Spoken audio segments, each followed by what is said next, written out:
watching the Jennylyn show, and I am Jennylyn Gleave, your host. And tonight, my guest is Dr. Seth Shostak, and I am sure he is no stranger to you, but tonight is my privilege to ask him the question. Seth, thank you so much. Jennylyn, it's truly a pleasure to be here. It is. So you are the senior astronomer at the Seti Institute. Do you want to tell me or share with my viewers what the Seti Institute is all about? Sure. SETI, S-E-T-I. It's just an acronym. Okay. And it just stands for the Search for Extraterrestrial Intelligence.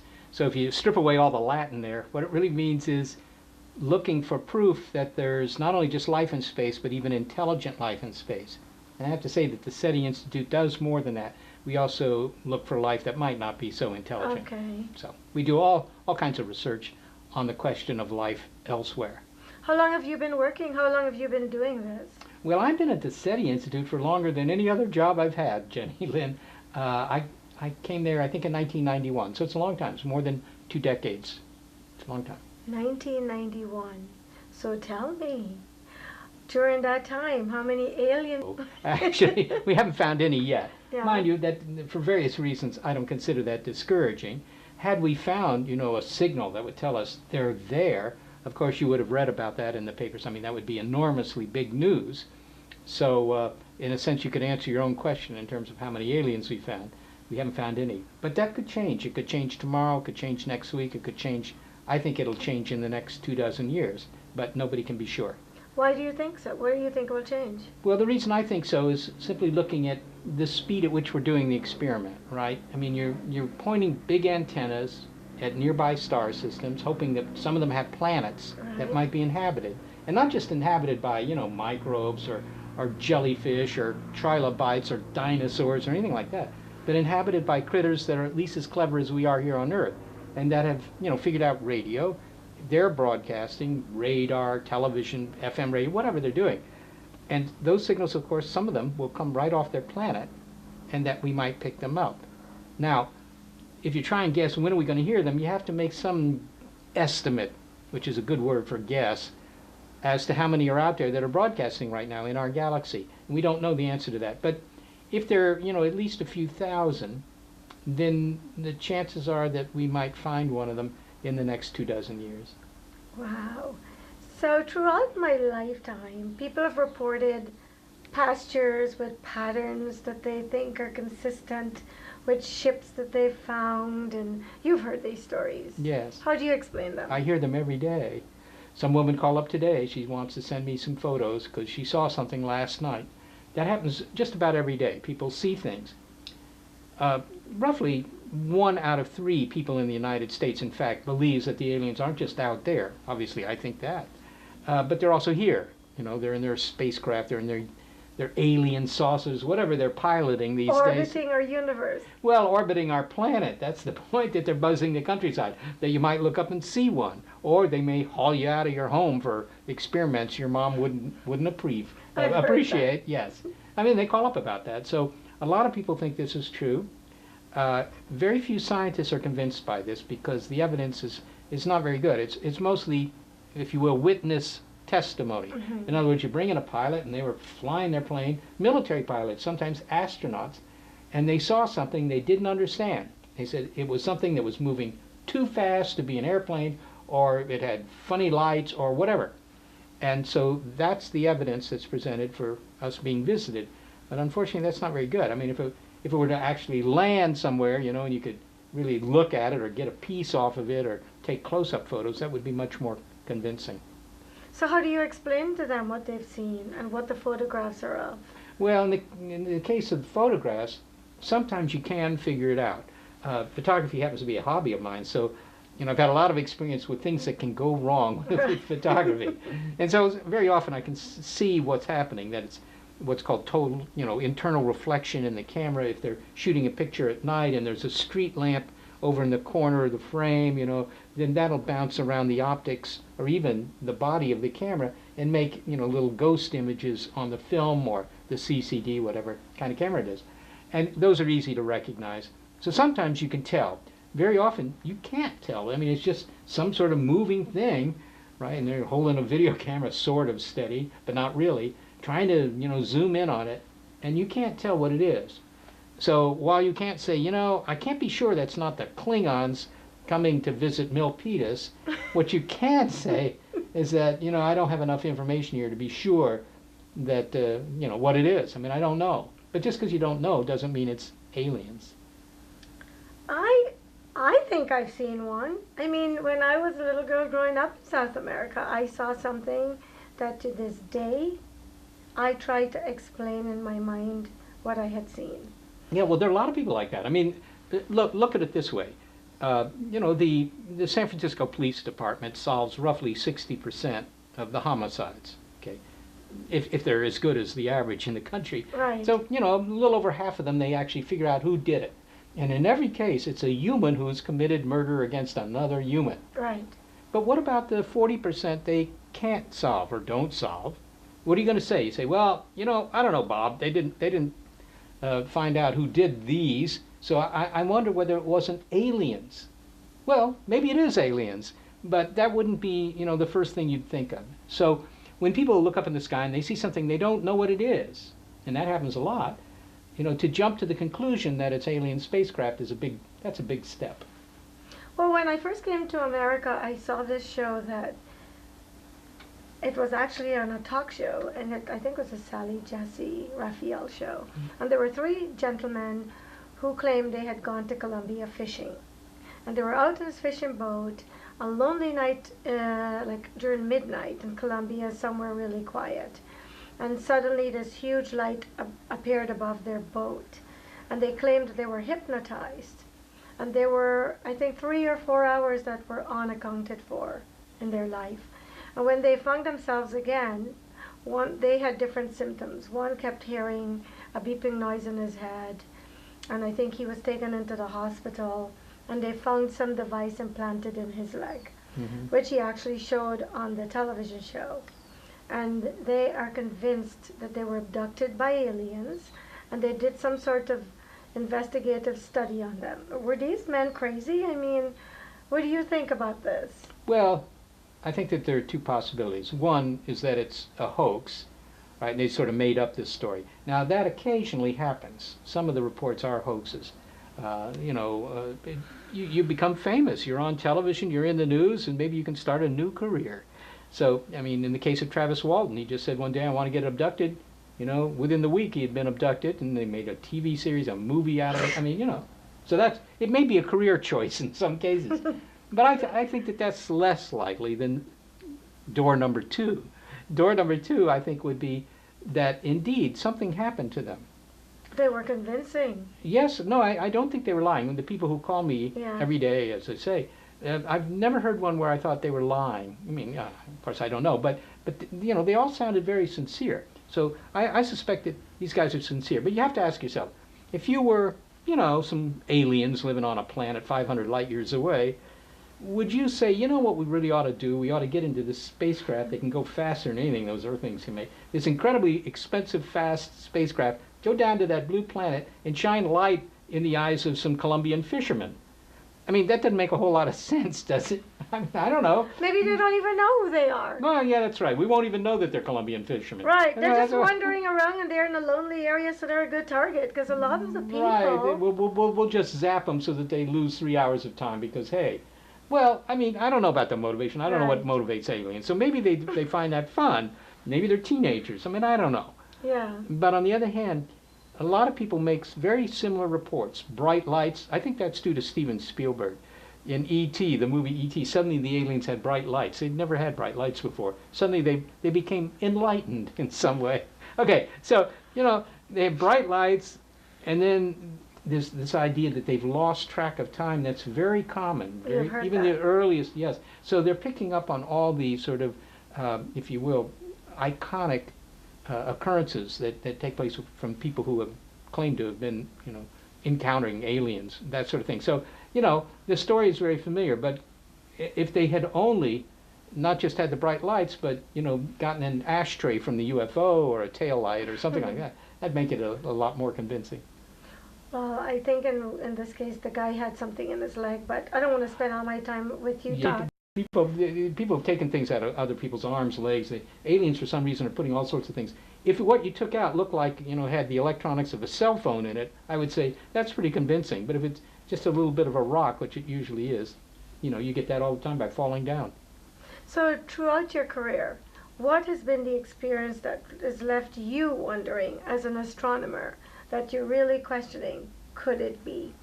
Well, here's the thing. I've never seen anything that I thought was a UFO that convinced me for very long. I mean, I did see one in Los Angeles once driving down the 405 freeway, I have to say. But it turned out to be the Goodyear blimp, and that turns out to have been made by humans, not by aliens.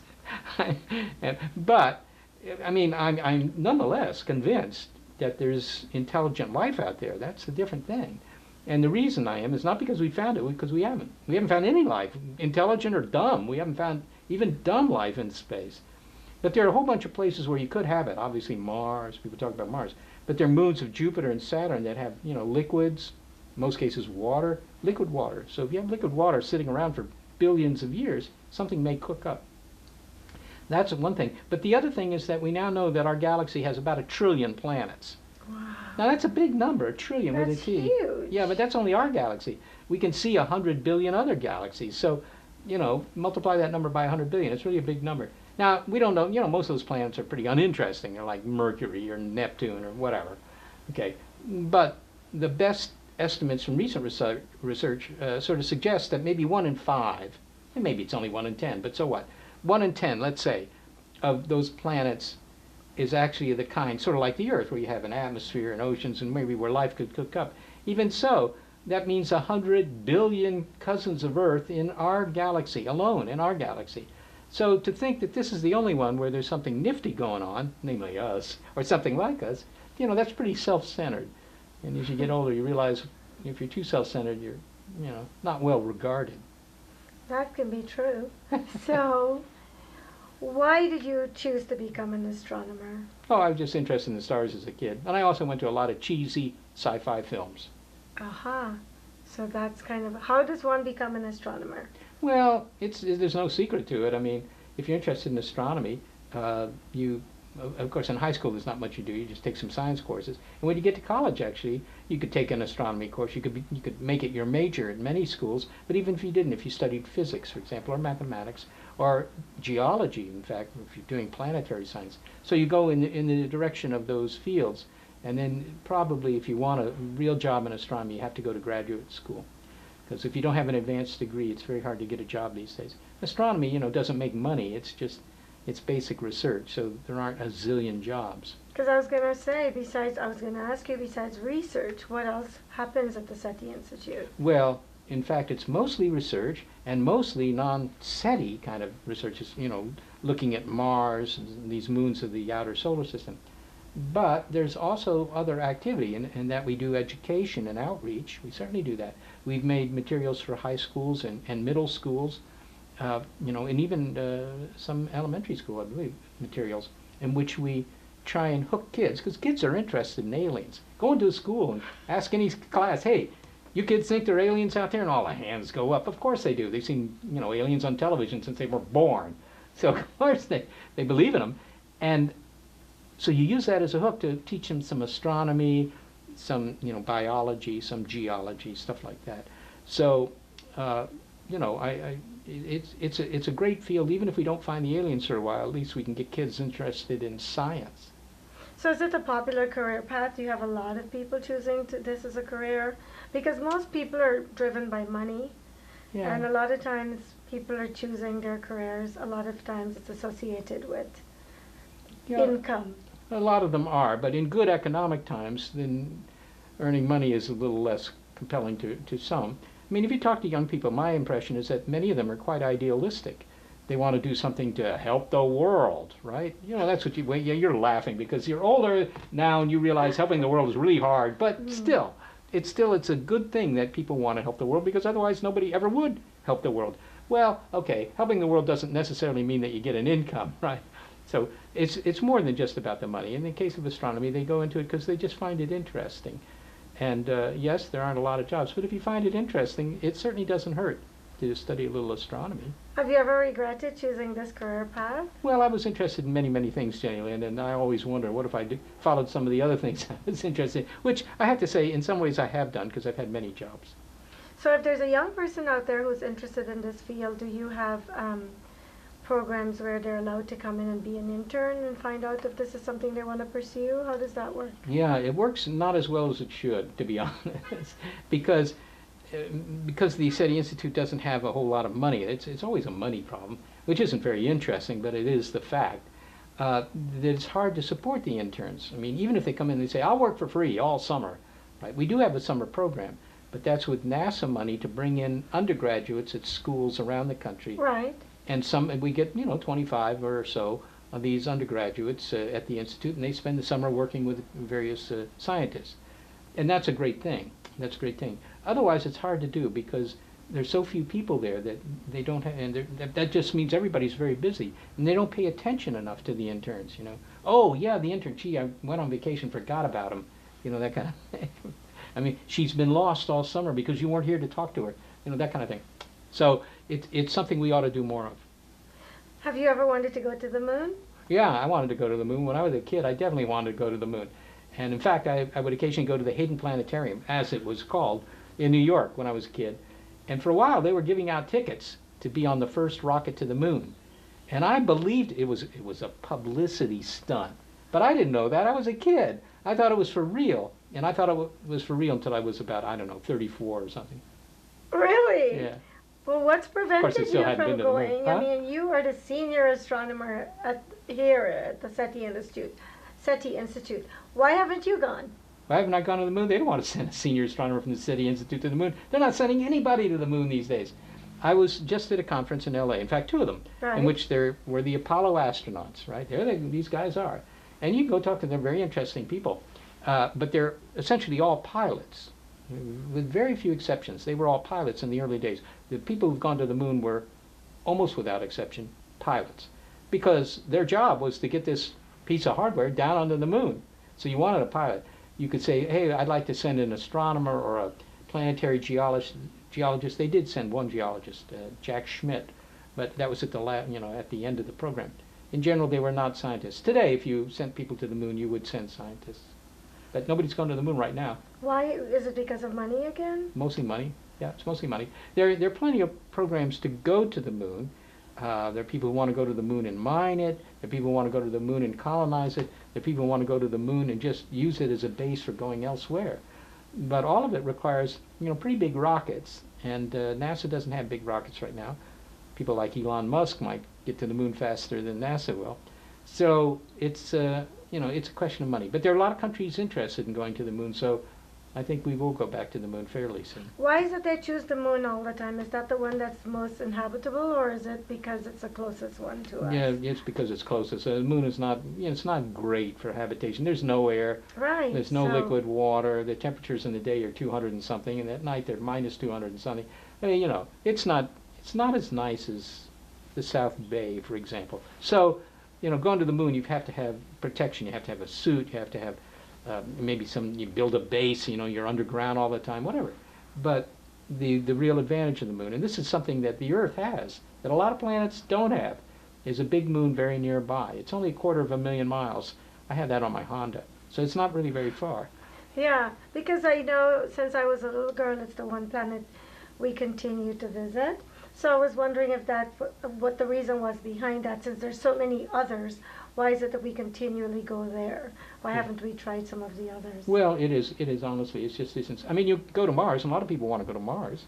It might be a lot more interesting than the moon, and there might be some life down there in the dirt. I thought it was too hot to go there. Hmm? I thought it's so hot it would destroy any. No, Venus is hot. Mars is not so hot. Okay. Mars is mostly cold, in fact. Average daytime temperatures on Venus might be minus 30, minus 50. Depends on the day. Depends on where you are. But Mars still would be more interesting in many ways. The problem with Mars is it's more than 100 times farther than the moon. It takes longer to get there. And while you're en route, the sun may have a little bit of a storm. It may burp. And when it does that, you get all this dangerous radiation going through the ship.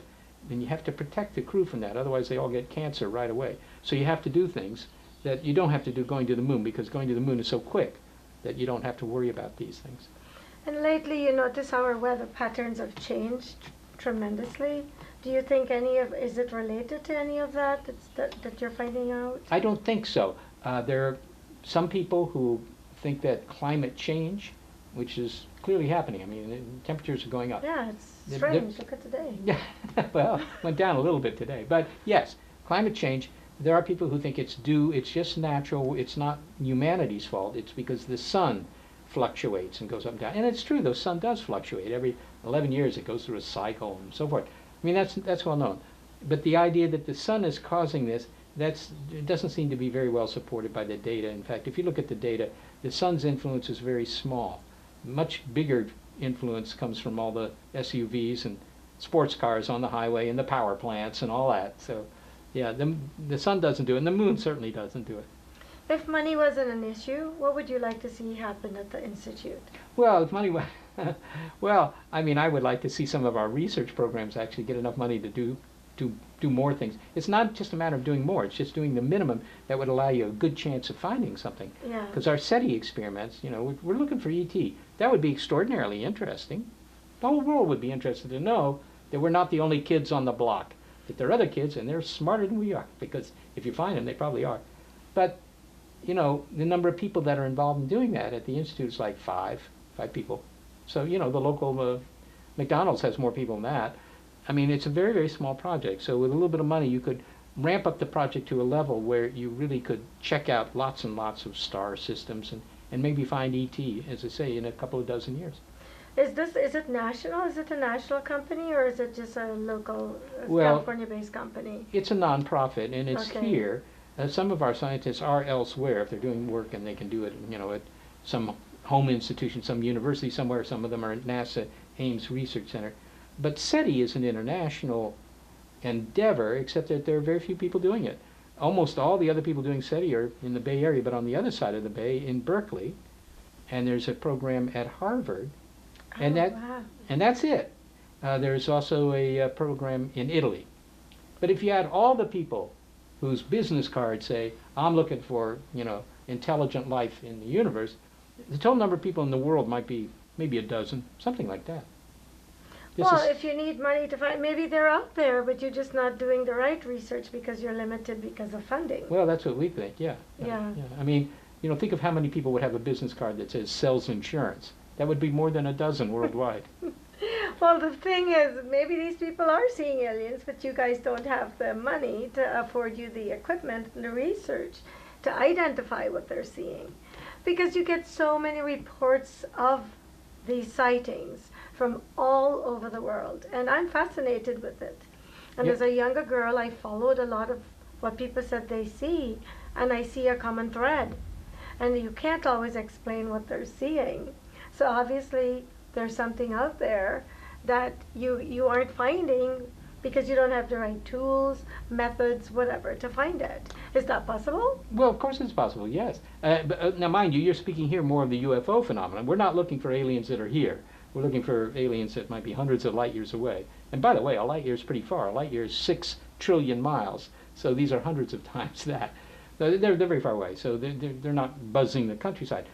But even the UFO phenomenon is not looked at very carefully either, and they don't.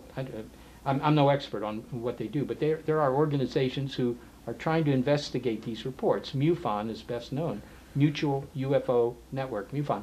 And I don't think, I really don't know, but I don't think they have a lot of money either. Massive, the universe, isn't it? It's I mean, when massive, I listen to you, I'm thinking, gosh, we can't even begin to comprehend what could be amongst us here. Well, it's true. Although we've done a pretty good job of inventorying, making an inventory of the universe, we sort of know what's out there, except we don't understand very much of it. I mean, it turns out that if you add up all the mass energy of the universe, because mass and energy are the same, really, E equals mc squared. Mass can be turned into energy. Look at an atomic bomb. Right. Turns mass into energy. And the other way around, actually, you can turn energy into mass. But having said that, you know, you can say, okay, how much of this stuff do we understand? And in the universe, about 4 or 5% of it is the kind of ordinary mass like us and everything that, you know, we deal with every day. And about 25% of it is something called dark matter, which we don't know what that is yet. It's probably some sort of elementary particle, but we don't know. And then all the rest, which is by far the majority, is something called dark energy. And we have no idea what that is. So, in a way, we know where the galaxies are, we know where the stars are, that kind of thing. You can just look and measure it. But we still don't know some very important things about the universe. There's still plenty of things to learn, plenty of secrets. You'd have to teach them how to read, but So, there's always that possibility. I don't know if it's very realistic, but I think that just philosophically, to know that somebody's out there, I think that would be very interesting. Knowing that, this isn't the only place. If you had taken the Mayans, I don't know, 700 years ago and said, actually, you see the waters here down at the beach. Well, if you go over those waters, there are all sorts of other societies on the other side. Does that interest you?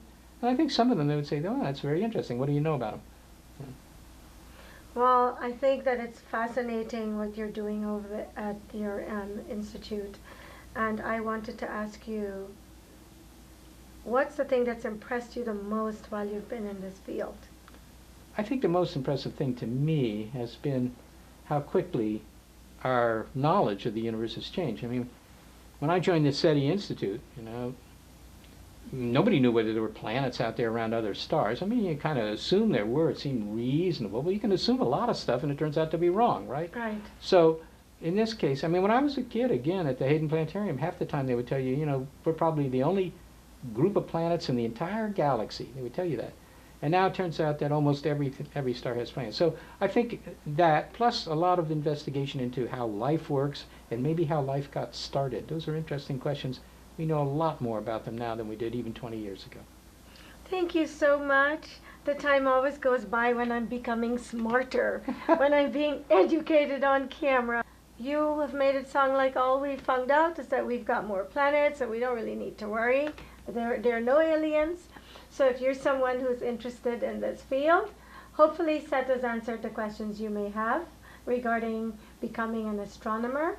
It sounds like a fascinating field, so contact Seth at the Institute if you're someone who's interested with more questions, or if you've seen an alien. Seth, thank you so very much. I've really enjoyed learning more about your field and sharing it with my viewers. Thank you, Jennylyn. And see you next time. Thank you.